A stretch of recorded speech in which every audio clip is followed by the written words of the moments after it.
देखिए ये टाइप जो इसका पार्ट 2 है। अगला टाइप पढ़ने जाना है कि जब कोई वस्तु जो है 2 बार बेची जाए, तो हम इसको रेशियो मेथड से करेंगे। ध्यान से देखिएगा। सबसे पहले देखिए लिखा है एक घोड़ा 200 रुपये में बेचा जाता है, तो ये बेचने को बोला है, तो हमने लिख लिया तुरंत यहाँ पर SP जो है हमारा वो कितना है 2000 रुपये। ठीक, पहले इसको 25% लाभ पर बेचा जाता है। यदि उसे 40% पर बेचा जाता तो घोड़ा कितने रुपए का बिकता। तो पहले जो है हमारा 25% दे रखा है, इसको हम रेशियो में कन्वर्ट कर लेते हैं 1/4। ये प्रॉफिट है, तो हम यहाँ पे अपनी सुविधा के लिए प्लस लगा ले रहे हैं। यहाँ पे जब हम CP और SP का रेशियो देखेंगे तो ये 4 है और ये 5 आ गया। ठीक है, अब हम लोग क्या करते हैं, ये 40% दे रखा है लाभ बेचने पर, तो ठीक है, 40% को भी ये प्रॉफिट की बात कर रहा है ये। तो आप देखिए जो ये 40% हमारा दिया हुआ है, जब इसको हम कन्वर्ट कर रहे हैं, हम इस 40% को रेशियो में कन्वर्ट करेंगे। तो ऐसे कर लीजिए 20 दूना 40, 20 पंचे 100। ये हमने बताया था पिछली वीडियो में बता चुके हैं कि ये जो है हमारा CP का काम करता है। तो हमने यहाँ पे लिख दिया 5 से 7। अब यहाँ पर बस इतना तुम्हें ध्यान देना है कि ऑब्जेक्ट एक है, घोड़ा एक ही तो है। अब एक वस्तु का CP अलग अलग तो होगा नहीं, तो हम इस CP को बराबर कर ले रहे हैं। बराबर करने के लिए हम जानते हैं कि 4 और 5 का LCM होता है 20। तो हम यहाँ पर 5 से मल्टीप्लाई करे ले रहे हैं और इस पूरी को 4 से मल्टीप्लाई करे ले रहे हैं। ठीक है, तो अब ये हमारा इससे कोई मतलब नहीं रहा। 5 4 जा 20, 5 5 जा 25। यहाँ पे अगर देखा जाए तो 5 4 जा 20 और 4 7 जा 28। अब देखिए हमारा CP सेम हो गया। अब इन्होंने जब बेचा था तो 25% वाले पर CP कितना दिया है इन्होंने, यहाँ पे 20,000 कर लीजिए।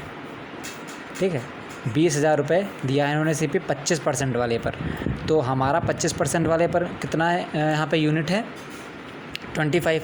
तो यहाँ पर हम लिख सकते हैं कि 25 यूनिट बराबर 20,000। तो एक यूनिट की जो वैल्यू आएगी 25 से ये 200 हमारा 8 बार में कैंसिल हो जाएगा। ठीक है, तो यहाँ 800 आ गया, तो एक यूनिट की वैल्यू 800 आ गई।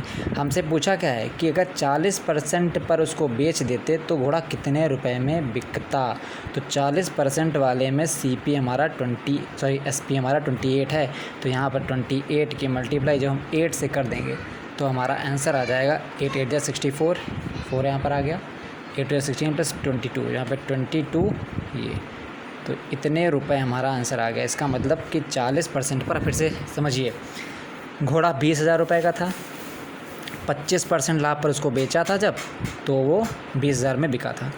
अब कह रहे हैं 40% लाभ पर अगर बेच दें तो कितने रुपए में बिकेगा। तो सबसे ठीक है, तो हमने क्या करा, ये जो 25% हमारा लिखा हुआ था इसको रेशियो में कन्वर्ट करा 1/4। हमने इसका CP और SP रेशियो लिख लिया 4 और 5। ये पिछले वीडियो में बता चुके हैं कि 5 कहाँ से आया। फिर हमने 40% का भी रेशियो लिख लिया। हम जानते हैं कि ऑब्जेक्ट एक है, यहाँ पे क्या लिखा है, जब कोई वस्तु 2 बार बेची जाए। वस्तु एक है, जब वस्तु एक है तो उसका CP भी सेम होगा। हमने CP को सेम कर लिया। सेम करने के बाद हमने देखा कि पहले केस में हमारा SP था कितना, 25% की जो 25 यूनिट था वो हमारा 20,000 रुपये था। तो एक यूनिट हमारा 800 रुपये आ गया। ठीक है, फिर हमने 28 यूनिट से मल्टीप्लाई करा दी तो हमारा यही हमारा रिक्वायर्ड आंसर आ गया। ठीक है, देखिए एक क्वेश्चन और कंसीडर करा है कि एक व्यक्ति 35% लाभ पर 15,000 रुपये में एक वस्तु बेच रहा है, वह उसे कितने रुपए में बेचता। हमें SP निकालना है कि 10% की हानि हो। चलिए देखते हैं क्या क्या डेटा दे रखा है।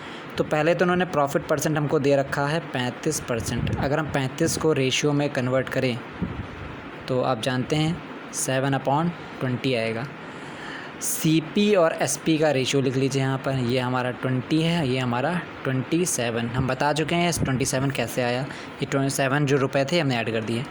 सेकंड केस में क्या बोल रहा है कि इसको लॉस कराना है 10% का। चलिए भाई 10% की वैल्यू होती है 1/10। इसमें जब CP SP का लिखेंगे आप तो 10 और 9। अब देखिए फिर केस वही आ गया। हमने कहा कि ऑब्जेक्ट एक थी, यहाँ पर भी एक व्यक्ति 35 रुपये पर में बेच रहा है। ठीक है, पहले यहाँ पे बेच क्या रहा है ये तो लिखना भूल ही गए। एक व्यक्ति एक गाड़ी, यहाँ पर एक गाड़ी लिख लीजिए, कुछ भी लिख लीजिए। ठीक है, अब यहाँ पे 20 है, यहाँ पर 10 है, तो ये तो आसान हो गया हमारा। हम सीधे 2 से मल्टीप्लाई कर दें और ये कर दें इक्वल। अब हमारा ऊपर वाले डेटा से कोई मतलब नहीं रह गया, ये हो गया 18। अब यहाँ पे इन्होंने कितना दे रखा है, इतने रुपए में इसने बेचा है। ये जो यहाँ पर 15,000 दिया हुआ है, ये क्या दे रखा है इन्होंने, ये SP दे रखा है कि 15,000 में इसने बेचा है। तो अब देखिए ये 27 की वैल्यू जो है हम करे दे रहे हैं 15,000 सॉरी, ठीक है।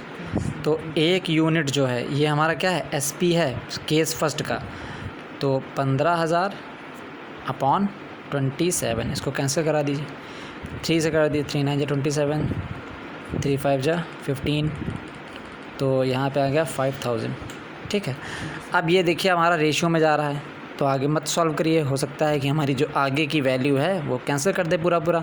इट मीन्स अब हम ये 18 यूनिट जो हमारा दे रखा है, 18 यूनिट, इसकी मल्टीप्लाई हम इससे करा दें 5,000 अपॉन 9 इंटू 18, तो 9 2 जा 18, मल्टीप्लाई करा दीजिए 5 2 जा 10,000 रुपीज़। तो ये हमारा SP निकल आया। इसका मतलब अगर वो 10,000 में बेचता तो उसको 10% का लॉस होता। तो यहाँ पे ये हमारा आंसर आ गया। अब ज़रा एक बार फिर से हम समझ लेते हैं। देखिए कंसेप्ट को ध्यान से देखिए, एक वस्तु को 2 बार बेचना है। जब आपको 2 बार बेचना है, एक वस्तु बेची जा रही, तो कंसेप्ट यहाँ पर सिर्फ इतना है कि जो ये CP और SP का आप रेशियो लिख रहे हैं, तो यहाँ पर CP को आप सेम रखिए। जैसे यहाँ पर डिफरेंट आ रहा है तो आप इसको सेम करिए, यहाँ पर भी देखिए हमने CP को सेम करा। बस ये कंसेप्ट है। पहले केस का जो SP दिया है वो पहले यूनिट के बराबर कर दीजिए, बाद में जो हमारे यूनिट निकलेगी उससे मल्टीप्लाई कर दी जाएगी। सेम केस यहाँ पर भी करा गया है। जो हमारा पहले यूनिट 25 यूनिट दिया गया था, हमने देखा क्वेश्चन में कितना दे रखा है, उसको देखिए बराबर करा। 25 यूनिट बराबर 20,000 रुपये, 1 यूनिट बराबर 800 रुपये आ गया। यहाँ पे कैलकुलेशन देख लीजिएगा, ठीक है। और फिर 28 की 800 से मल्टीप्लाई कर ली, हमारा SP निकल आया। तो ऐसे ही अब 2 क्वेश्चन 3 क्वेश्चन करके लाएंगे, धीरे धीरे ये प्रोसेस बढ़ती जाएगी। अच्छा लगता है तो लाइक करिए। Thank you.